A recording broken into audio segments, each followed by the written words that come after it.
Olá pessoal, boa tarde. Hoje começando a nossa live aqui um pouquinho mais cedo e como um aquecimento para o curso de hoje à noite, que é sobre atualização em laser nas lesões pós-parto. Então, pensando aí no conteúdo que vai ser abordado nesse curso, eu separei um trabalho, um artigo aqui para a gente discutir, que fala sobre a terapia de laser de baixa intensidade na melhora da dor no pós-parto, um ensaio clínico randomizado. Então tem uma temática aí, pra gente já esquentar os motores. Já falei, quem não se inscreveu ainda não pode perder. Quem já trabalha com laser, esse curso de hoje à noite não é um curso de capacitação, ele é um curso de atualização, então ele é focado nos profissionais que já trabalham com laser, que já têm um certo conhecimento sobre o recurso, mas quer aprimorar seus protocolos, seu raciocínio clínico, se atualizar cientificamente. Tá? Mas tá imperdível, então se vocês já trabalham com esse recurso, eu não deixaria de fazer. Vai ser ministrado por um enfermeiro, que é o André Lopes, da InLaser, e tem bastante experiência nessa área, tanto na área do laser, quanto nesses tratamentos aí das lesões de períneo, das lesões pós-parto. Então, fica a dica. Hoje a gente vai fazer uma live rapidinha para eu não desmarcar o compromisso que eu tenho com vocês, mas o Congresso de Fonoaudiologia, o Congresso Brasileiro da Sociedade está rolando, tá com uma programação incrível, então eu brinco que eu tô com um olho no peixe, outro no gato, Eu tô um pouquinho aqui discutindo sobre esse universo do pós-parto, animadíssima para a turma de hoje à noite, e também curtindo muito esse evento aí organizado brilhantemente pelos meus colegas da Sociedade Brasileira de Fono. Boa tarde, Solange, boa tarde, Silvia, tô vendo o pessoal que tá entrando agora. Para quem tá chegando agora, essa é uma live onde nós vamos discutir. Eu tenho feito algumas lives assim curtinhas à tarde para a gente trazer alguns temas de discussão. E o nosso tema de hoje é sobre a terapia com laser de baixa intensidade, a fotobiomodulação na melhora da dor pós-parto cesariano. Então a gente vai discutir um ensaio clínico randomizado que foi publicado no ano passado sobre esse tema. E os autores desse trabalho são Alane Araújo, Cássio Sena, Edson Filho, Rodrigo Pegado e Maria Tereza Micucci. Eu espero que eu pronuncie certo aí. Boa tarde, pessoal. Muito bom ter vocês aqui comigo. Muito obrigada pelo oi. Bom, eu trouxe aqui algumas considerações. Deixa eu só ajeitar minha câmera aqui para eu conseguir lendo para vocês, Vou ficar acompanhando aqui com a leitura. E a gente vai falar um pouquinho sobre qual foi a metodologia que eles utilizaram, protocolos que eles acharam, se eles foram efetivos ou não, certo? Os autores, eles começam esse artigo trazendo algumas considerações a respeito da cesariana no Brasil, principalmente falando sobre o aumento desse tipo de parto em países em desenvolvimento, especificamente o Brasil, onde a nossa taxa aqui de cesariana, eles colocam, beiram aí cerca de 80 a 90% dos partos que ocorrem no ambiente privado e 40% dos partos que ocorrem no sistema público de saúde, o que são índices alarmantes se a gente levar em consideração aqueles preconizados pela Organização Mundial da Saúde. As mulheres que se submetem ao parto cesáreo muitas vezes fazem isso por causa da dor durante o trabalho de parto em si, mas elas acabam optando por uma dor pós-parto, Porque tende a ser uma via de parto com uma recuperação mais prolongada e um pouco mais difícil, assim, ou com um nível de dor um pouco mais alto do que uma via de parto normal, em alguns casos, claro. Elas trazem, os autores, eles trazem ainda ao relato de que mulheres com dor aguda pós-parto intensa, elas tiveram 2,5 vezes mais dor insistente e olha só, 3 vezes mais risco de depressão quando comparado a mulheres que tiveram dor aguda ou leve após o parto. Então, realmente, esse período de pós-parto, esse período de puerpério, que além de todo o tumulto emocional que tem ali, que vem junto com essa chegada do bebê, com essa transformação que acontece ali, né, com a gente, ainda tem essas questões físicas que também podem contribuir, dificultar um pouco mais esse período. Os autores ainda ressaltam que a dor pós-parto pode interromper o contato físico normal entre mães e bebês, que podem afetar a amamentação e, como a gente vinha falando, podem impactar ainda mais no puerpério e nessa capacidade aí da mãe de se entregar, de se cuidar e até de se vincular com esse bebê.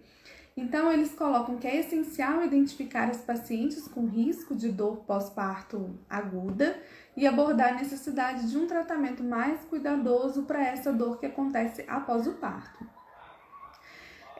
A analgesia já ocorre, né, já é feita de diversas formas, principalmente com o uso de anti-inflamatórios. E esses trabalhos, os trabalhos de forma geral que falam sobre essa analgesia no pós-parto, eles sugerem que recursos não farmacológicos podem otimizar o manejo da dor, e dentre eles a hipnose, a estimulação elétrica nervosa transcutânea, né, o TENS, e a terapia com laser de baixa intensidade, a nossa fotobiomodulação. E os mecanismos do laser, né, para promover essa analgesia, eles já são bastante explicados, a gente já conversou sobre eles também aqui em outras oportunidades, e eles envolvem principalmente a liberação de neurotransmissores opioides e a ação nas citocinas, nas prostaglandinas, nos mediadores químicos inflamatórios que também trazem esse alívio da dor. E aí eles colocam então, né, que o laser ele é uma terapia eficaz, econômica, de fácil implantação e que se a sua eficácia para o alívio da dor, para melhorar essa recuperação no pós-parto imediato for comprovada, isso pode auxiliar muitas mulheres aí que passam por essa via de parto e favorecer então esse período. E aí, considerando tudo isso, eles propuseram então um estudo que teve como objetivo avaliar o efeito do laser de baixa intensidade no pós-parto imediato de pacientes submetidas à cesariana. E a hipótese foi de que o laser, aplicado após a cirurgia, ele poderia reduzir significativamente a dor em mulheres no pós-parto. Então, como foram os métodos aí adotados por eles? Foi um ensaio clínico randomizado, ou seja, duplo cego. Então, as mulheres que optavam por participar desse estudo, que concordavam em participar, elas eram divididas de forma randomizada, ou seja, de forma aleatória, entre 4 grupos que foram formados. O grupo controle, que não recebeu nenhuma intervenção, o grupo placebo, que recebeu uma aplicação mentirosa do laser, né, uma aplicação placebo, e o grupo 1 e 2 experimental, que testaram dois protocolos diferentes, e eu já conto para vocês quais foram. No total, 88 mulheres aceitaram participar, e elas então foram divididas entre esses 4 grupos. Esse estudo foi realizado na maternidade Divino Amor, localizada no município de Parnamirim, no Rio Grande do Norte. E aí, para poder participar, né, os critérios de inclusão dele foram: as mulheres precisavam ser maiores de 18 anos e não ter nenhum tipo de intercorrência clínica ou obstétrica, que tivessem ali no momento que foram recrutadas, né, um score médio de dor de pelo menos 3 na escala numérica. E os critérios de exclusão, ou seja, aquelas que não puderam participar da pesquisa ou que por algum motivo foram retiradas, incluíram aí mulheres com comunicação ineficaz no período de pós-parto, alta hospitalar antes do término da intervenção, né, do protocolo da pesquisa, e aquelas que eventualmente apresentaram alguma intercorrência enquanto a pesquisa era realizada. Então, hemorragia, algum tipo de deiscência ou sepse, alguma complicação mesmo nesse pós-parto imediato. Então, foram 88 mulheres. O equipamento que eles utilizaram foi o equipamento Laser Pulse da marca Ibramed. Eles optaram pelo comprimento de onda vermelho e a potência desse equipamento ela é de 30 miliwatts, ou seja, ela é um equipamento que entrega essa energia de uma forma bem mais fraquinha, de uma forma bem mais lenta do que aqueles que a gente tem usado aí de forma mais rotineira na prática clínica, como os da DMC ou da MMO, que tem 100 mW de potência. O tratamento, a aplicação do laser foi realizada em 2 sessões. 12 horas após o parto, no momento em que elas eram incluídas no estudo, e depois um intervalo no período aí de 20 a 24 horas após o parto, né? Ou seja, depois de mais 12 horas da primeira aplicação. Então, eu contei para vocês que foram 4 grupos. O grupo controle, que não recebeu nenhum tipo de intervenção. O grupo experimental, o grupo placebo, que recebeu um laser, que tinha uma emissão de energia, mas não era uma energia luminosa terapêutica. E o grupo 1, que recebeu 0,24 segundos por ponto, joules por ponto, com tempo de 8 segundos de aplicação. E no grupo 2, essa dose ainda foi mais baixa, foi de 0,12 joules por ponto, com um tempo médio aí de aplicação de 4 segundos. E aí a gente já vai ver os resultados disso, mas eu chamo muita atenção aqui para quem já tem um certo raciocínio do laser, mas tem uma ideia talvez errada de que para a gente proporcionar alívio de dor, a gente sempre precisa de doses altas. A gente tem uma das formas de trazer analgesia, que é sim o bloqueio neuronal, que a gente tem, né, o uso de doses mais altas para proporcionar isso, mas mesmo doses mais baixas, quando o nosso objetivo é uma regeneração tecidual, uma melhora da inflamação, por exemplo, como nesses casos, essas doses baixas elas também podem trazer aí como um efeito secundário a analgesia. Então, a gente tem que tomar um certo cuidado com essa relação. Então, nesse trabalho, o grupo 1 recebeu 0,24 joules, com tempo de aplicação de 8 segundos por ponto. Lembrem lá, né? 8 segundos, mais um equipamento de 30 mW, um equipamento bem mais fraquinho do que o nosso. E no grupo experimental, foi utilizada a dose de 0,12 joules em 4 segundos por ponto, tá bom? Esse protocolo, eles colocam aqui que foi preferido devido à sua visibilidade e que ele foi previamente estabelecido para cicatrização em outras feridas cirúrgicas, né, em trabalhos anteriores, incluindo a cicatrização após episiotomia. A aplicação foi feita de forma pontual. Peraí que eu me perdi aqui, gente. A aplicação foi feita de forma pontual, mas sem contato, então eles não encostaram. E o spot do laser, né, a ponteira, era posicionada de forma perpendicular à linha da incisão cirúrgica. E o número de pontos variava com o tamanho dessa incisão cirúrgica, então variava de mulher para mulher, e eles eram aplicados em toda a extensão da ferida operatória, com a distância aí de 1 centímetro entre cada ponto, que é o mais comum que a gente tem, que a gente encontra mesmo na literatura em relação a essa distância entre os pontos. Então, o estudo foi realizado aí em 3 fases. Então, a primeira fase, né, foi 12 horas após a cesárea, quando as pacientes foram incluídas, e eles avaliaram as intervenções em 2 dias consecutivos. Então, teve a primeira aplicação hoje, a segunda aplicação foi feita, que hoje já era 12 horas depois do parto, e a segunda aplicação foi feita 12 horas depois, quando tinha aproximadamente 20 a 24 horas do parto. Acho que isso ficou claro aí, né, para vocês. E as avaliações, elas foram realizadas, então, nesse momento da segunda aplicação, 20 a 24 horas, e 24 horas após essa segunda aplicação, tá? A dor foi definida como desfecho primário, então ele foi avaliado pela escala de classificação numérica, que era de 0 a 10, sendo 0 a ausência de dor e 10 uma dor insuportável. E a algometria, isso daqui eu achei bem interessante porque eu nunca tinha visto assim, isso em nenhuma pesquisa nessa área de pós-parto, que é um dispositivo que capta a pressão. Então, o paciente recebia o equipamento, ele colocava sobre a incisão cirúrgica ali na região da cesárea e ele pressionava até o momento em que ele sentisse ela, né? No caso, até o momento em que ela sentisse dor. E aí eles mensuravam lá, eu repeti esse procedimento 3 vezes, eles mensuravam qual foi a pressão suportada e faziam essa comparação, faziam a média, né, dessas 3 sessões e comparavam. Então, eles queriam ver se depois do laser, depois desse tempo, elas suportavam uma sensação maior de pressão naquele local da incisão.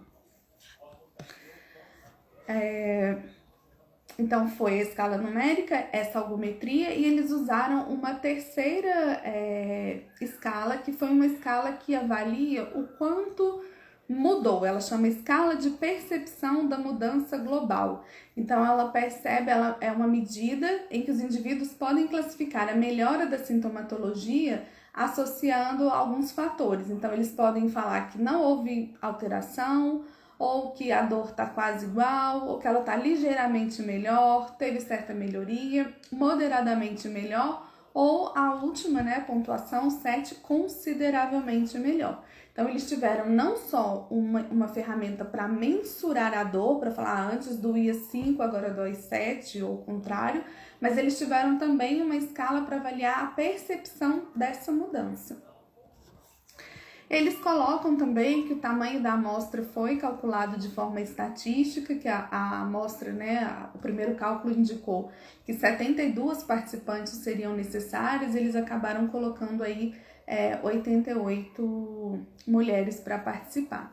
E aí elas foram divididas em 4 grupos, né, como eu já expliquei para vocês, controle, placebo, experimental 1 e experimental 2. E todos os dados foram analisados aí por software estatístico com a significância de 5%, né? Os valores foram considerados estatísticos aí quando o P era menor que 0,05. E o que eles encontraram? O que eles viram foi que houveram algumas exclusões, foram 11 voluntárias excluídas ao longo do trabalho, porque tiveram sangramento ou porque tiveram alguma dificuldade de comunicação, mas no início da pesquisa não houve diferença significativa entre o nível de dor nos grupos, ou seja, estava um grupo homogêneo, nenhum grupo estava sofrendo mais que o outro, tinha um nível de dor mais alto do que o outro, com uma diferença estatística, tá? O que eles observaram foi que houve uma interação entre tempo versus o grupo para a escala numérica de dor e para a algometria, e foi observada uma diferença significativa entre os grupos na terceira avaliação, também do grau da dor na escala numérica e na avaliação da dor pela algometria. Aquela escala de percepção global, onde eles falavam, né, se houve uma melhora e se essa melhora foi significativa, assim, a autopercepção dela, o quanto eles puderam perceber essa melhora, a diferença foi significativa. Essa escala ela foi avaliada nas 24 e nas 48 horas pós-parto e ela também mostrou uma diferença significativa entre os grupos na primeira e na segunda avaliação. E a intensidade da dor também indicou uma diferença significativa em 44 a 48 horas entre os grupos na terceira avaliação.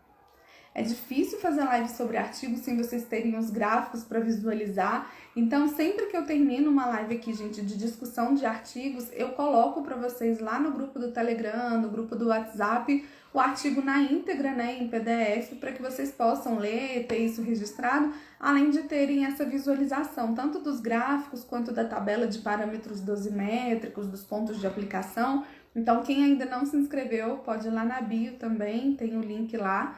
É um grupo fechado, tá? Onde só eu e o pessoal da minha equipe posta mensagem. Então, é um grupo da paz, um grupo do bem, mas que faz uma comunicação aí efetiva entre a gente. E finalizando, então, essa discussão, os resultados revelaram que a laser terapia, né, que a fotobiomodulação melhorou a dor após a aplicação, e não foi observada diferença significativa entre as dosimetrias aí de 0,24 e 0,12 joules. Então, as duas doses foram igualmente significativas nesse tratamento. E olha como eu falei para vocês, doses baixinhas, né? 8 segundos de aplicação, 4 segundos de aplicação. Os estudos sugerem que que o laser para regeneração de tecidos pós-operatórios, para melhora do controle da inflamação, pode ser benéfico. Isso a gente realmente já tem muito bem estabelecido. E fala um pouco sobre o alívio da dor, sobre esse mecanismo que eu já comentei com vocês aqui também, de redução de prostaglandinas, de evitar o aparecimento da dor, mediando aí processos inflamatórios. E aí eles trazem alguns outros artigos de referência, assim, que tem na literatura para embasar essa discussão. E eles trazem um de 2018, onde 80 pacientes usaram, né, o laser após a cesárea eletiva, e aí eles utilizaram o comprimento de onda vermelho e infravermelho com 1 joule e 2 joules, respectivamente, e aí houve uma redução da dor, né, significativa em 1, 4, 8, 12, 16 e 24 horas após a cirurgia. Um outro trabalho avaliou o efeito do laser na dor e na cicatrização de períneo após a episiotomia e também verificou respostas positivas. Nesse trabalho da episiotomia, 54 puérperas que tiveram parto espontâneo com episiotomia médio-lateral foram submetidas a 3 sessões de radiação, e eles trazem que houve um resultado favorável ao uso do laser. Deixa eu achar aqui, peraí. Aí eles consideram, né, que outros trabalhos aqui onde não houve diferença significativa para aplicação, e aí eles questionam que isso pode ser decorrente dos protocolos utilizados, da área anatômica e do tipo de cirurgia, o que pode influenciar na dor e na cicatrização, mas que nesse estudo, então, avaliando aí todos os dados estatísticos, né, e também as medidas de efeito que mostram aí o quanto essa diferença pré e pós, o impacto dessa diferença pré e pós, eles viram que houve resultados favoráveis, então, para esses protocolos utilizados. E aí eles concluem o trabalho dizendo que a laser terapia foi eficaz no alívio da dor na ferida cirúrgica após a cesariana. A terapia a laser parece ser um bom recurso não farmacológico para melhora da dor após a cesariana, mas que diferentes protocolos precisam ser testados e avaliados em termos de eficácia a longo prazo, porque eles avaliaram ali 24 e 48 horas após, então, muito provavelmente, né, obviamente, enquanto essa mulher ainda estava ali na maternidade, e que a gente precisa de estudos para avaliar o impacto disso a mais longo prazo. Clinicamente, assim, o que a gente escuta, né, porque eu não atuo nessa área, eu não aplico nas cesarianas, então, mas eu tenho parceiros, assim, da área de enfermagem, e me envolvo muito nessas discussões, e o que a gente observa de relato é muito isso. Poxa, além do alívio da dor, além do alívio do conforto, o que a gente observa é que o aspecto da cicatrização, que a característica daquele tecido novo que está sendo formado ali, ele acontece de uma forma muito melhor e muito mais veloz. Então, a gente vê fotos, assim, às vezes, de incisões cirúrgicas com 5 dias, 10 dias e que parecem ter 15, 30 dias de pós-operatório, porque ele realmente modula todo esse processo inflamatório, então, que melhorava a cicatrização, a gente já sabia, e é bem interessante esse trabalho que mostrou que além desse efeito na cicatrização tecidual, na regeneração tecidual, ele pode trazer também esses efeitos para analgesia e contribuindo aí com uma melhor qualidade de vida nesse pós-parto, com uma melhor recuperação da mulher. Então, achei bem interessante, né? Como eu falei para vocês, vou deixar disponível lá. Não sei se todos que estão aqui ainda adoram quando eu vejo os coraçõezinhos subindo, vocês, né, que ainda estão aí comigo. E eu vou disponibilizar lá, depois vocês me contam se vocês gostaram, se o artigo é interessante, né? Se tem aí o pessoal da enfermagem que pode se interessar ainda mais por esse assunto. E a live vai ficar gravada, então se vocês gostaram, se vocês acharam o artigo interessante, marquem aqui alguém que possa se interessar por ele também. E eu espero vocês aqui em outros encontros. Agradeço muito. Como eu falei, né, hoje eu tô de corrida, porque o congresso tá acontecendo e vai ter uma palestra agora sobre alterações de freno lingual e avaliação, a terapêutica, e depois eu volto contando todas as novidades aí pra vocês. Vai ter bastante coisa legal nessa área que envolve a fonoaudiologia e também a amamentação. Muito obrigada pela companhia, beijos para vocês, até mais tarde, para quem tá de hoje, para quem, né, tá inscrito no curso, para quem a gente encontra hoje à noite, e se você é da área e ainda não tá inscrito, tá dando bobeira, corre lá, tá bom? Beijo, gente. Quero? Solange, então vem, ainda tem vaga. Beijo, gente. Tchau. Qualquer coisa eu tô por aqui, podem me mandar um direct, tá bom? Beijos.